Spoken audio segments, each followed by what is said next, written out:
तो जल्दी नींद आ जाए, वो कुछ होनहार हो सकता है।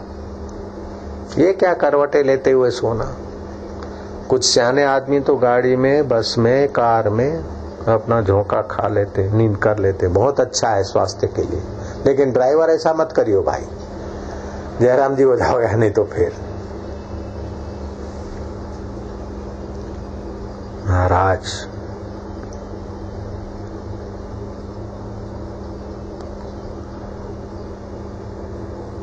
रैहाना तैयब के अब्बास तैयब गांधी जी का प्रवचन सुनते हैं कि विघ्न बाधाओं के बीच भी अगर मुझे सही मार्ग और सही शक्ति देने वाला कोई है तो ये भगवत गीता का ज्ञान है। गीता किसी मजहब की निंदा नहीं करती, गीता किसी एक मजहब के लिए नहीं, किसी एक पंथ के लिए नहीं, इंसान जात के लिए है।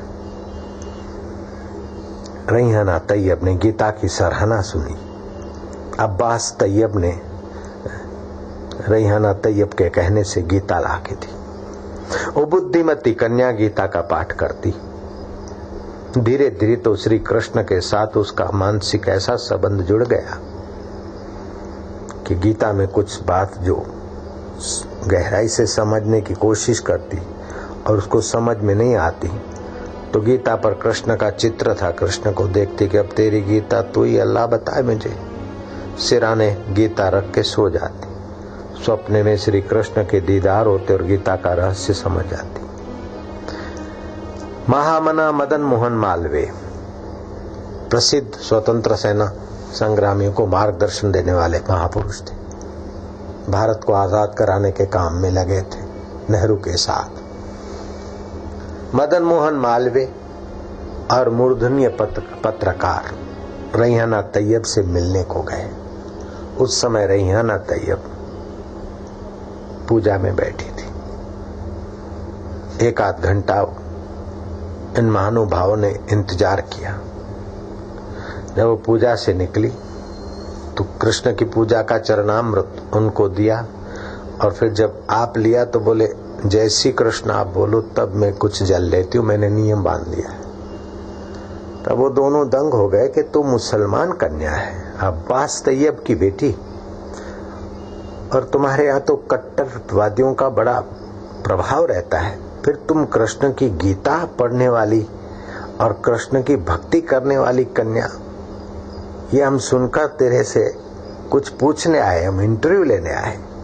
तेरे को गीता का रंग कैसे लगा और भगवान कृष्ण की भक्ति कैसे जी, और तुम्हारा क्या अनुभव है? बोले जब मेरे अब्बा ने गीता की सराहना की और मैंने गीता पढ़ने की ख्वाहिश की तो जैसे दारा शिकों ने उपनिषदें पढ़ी, गीता पढ़ी और महान अनुभव के धनी हो गए औरंगजेब के भाई दारा शिको, ऐसे ही मैंने भी देखा कि उपनिषदें और गीता तो सबके लिए पढ़ी और गीता में ऐसा कोई सवाल नहीं जिसका जवाब न मिले तो उसके गीताकार के दीदार करते करते सो जाती तो स्वप्न में मार्गदर्शन देता है। ऐसे अल्लाह को छोड़कर अब मेरा दिल इधर उधर कैसे भागेगा, मैं उस अल्लाह में उस खुदा श्री कृष्ण की भक्ति करती हूँ। दारा शिको औरंगजेब का भाई, वो भी जब उपनिषद और गीता पढ़ता है तो उसे ये महसूस हो गया कि अल्लाह अथवा ईश्वर मरने के बाद कहीं बिस्त में जाएंगे, कहीं ये मिलेगा, ये तो साधारण आदमियों के लिए है। बुद्धिमान के लिए तो जीते जी बिस्तों के बाप का बाप, स्वर्ग के बाप का बाप अल्लाह ही नूर अपने दिल में है। ए तालबे मंजिले किधर देखता है, दिल ही तेरी मंजिल है, तू दिल की ओर देख, दिल भर तेरे साथ ही है। काहे रे बन खोजन जाई, सर्वनिवासी सदा लेपा, तेरे संग सहाय। दारा शिको ने उपनिषदें पढ़ी, संतों का संग किया और उसे आत्मा परमात्मा की शांति मिली। औरंगजेब का भाई दारा शिको सोचता कि मुझे अल्लाह ही नूर का प्याला मिला है। हमारे मुसलमान भाइयों को उर्दू भाषी और तुर्की भाषी और हिंदी भाषी सभी को कुछ ये गीता का अमृत मिले उपनिषदों का, इसलिए उस बुद्धिमान ने वर्षों तक उपनिषद और गीता पर अपना मनन चिंतन किया और फिर कई अपनी उपनिषदें बनाई। उन कई उपनिषदों में एक उपनिषद का नाम है इल्लो उपनिषद, दाराशिकों की बनाई हुई। हिंदू धर्म की उपनिषदों का अध्ययन करके गीता का फिर उन्होंने कई अपनी उपनिषदें बनाई, औरंगजेब के भाई दाराशिकों। एक उपनिषद जिसका नाम था इल्लो उपनिषद, उस इल्लो उपनिषद का एक श्लोक तुम बोलो। दाराशिको लिखते हैं, हे च फिकर मत कर्तव्यम, हे च फिकर मत कर्तव्यम, कर्तव्यम जिक्रे खुदा, कर्तव्यम जिक्रे खुदा। देखिए, कर्तव्यम संस्कृत शब्द है, उर्दू और फारसी का मिश्रण भी है।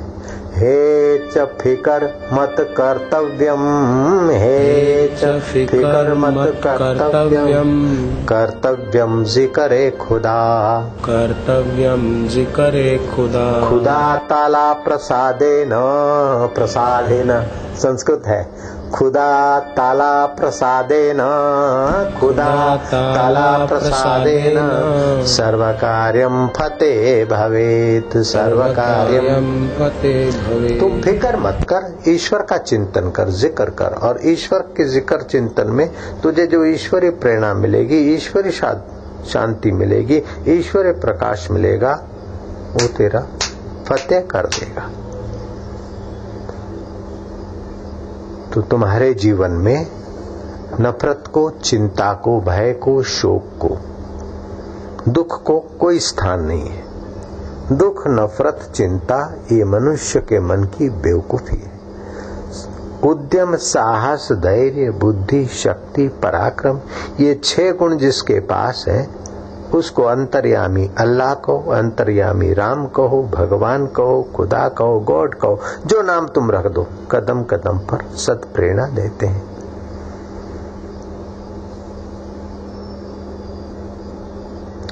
अब्दुल शाह से बने हुए बुल्ला शाह का जन्म सन 1680 में हुआ था और 1757 में उनकी शारीरिक यात्रा पूरी हुई। अपने सत्संग में और आज से 2500 साल पहले कैसेटों में मिलेगा बुल्ला शाह का वचन। अब्दुल शाह में से बने हुए बुल्ला शाह बड़े ऊंचे कोटि के संत हो गए। मेरे गुरुजी भी उनकी वाणी बोलते थे। बुल्ला शाह ने कहा, चानना कुल जहान का तू, तेरे आश्रय हो व्यवहार सारा है। इंसान तू आत्मा है, तू चैतन्य है, तू रूह है। चानना कुल जहान का तू, तेरे आश्रय हो व्यवहार सारा। जागृत का तुमने क्या खाया, क्या लिया, क्या दिया, वो भी तुम्हारे उस चैतन्य आत्मा की सत्ता से होता है। कल सपना क्या आया, वो भी तुम्हारी चैतन्य आत्मा से होता है। और रात को नींद अच्छी आई कि ना आई, वो भी तुम अपने आत्म चैतन्य से जानते हो। चानना कुल ऐसे तुम्हारा तुम्हारा तुम्हारा सब के अंदर जो चैतन्य है वो आत्मा आत्मा आत्मा और व्यापक है तो परमात्मा अल्लाह। चानना कुल जहान का तू, तेरे आश्रय हो व्यवहार सारा। तू सबदी आंख में चमकदा, हिंदू हो चाहे मुसलमान हो, ईसाई हो चाहे पारसी हो, सबकी आंख में तेरा ही चैतन्य नूर चमकदा है। तू सबदी आंख में चमकदा है। चानना तुझे सूझदा अंधियारा, जागना सोना नित खाब, तीनों होवे तेरे आगे कई बारा। बुल्ला शाह प्रकाश स्वरूप है, एक तेरा घट वद न होए त्यारा। तेरा वो आत्मा प्रकाश स्वरूप है, तू उसकी चिंतन, उसका पूजन कर। तो यहाँ भगवान कृष्ण कहते हैं कि अपने कर्मों से जो जो कर्म आप रसोई बनाती हो तो बच्चों के लिए, पति के लिए, अपने लिए नहीं, भगवान की पूजा समझकर रसोई अच्छी तरह से बनाओ। भगवान को भोग लगाकर रसोई खाओ, खिलाओ, आपकी पूजा हो जाएगी। अपने अपने कर्मों से तुम अपने भगवान के सत्यत्व को जगाइए, भगवान के चैतन्यत्व को जगाइए, भगवान के आनंदत्व को जगाइए। तो गीता मन ही मन अध्यात्म चेतसा, आशा ममता छोड़कर, अहंकार और वैर छोड़कर कर्म करने की कुशलता गीता देती है। आपके कर्म में कर्म योग बन जाता है।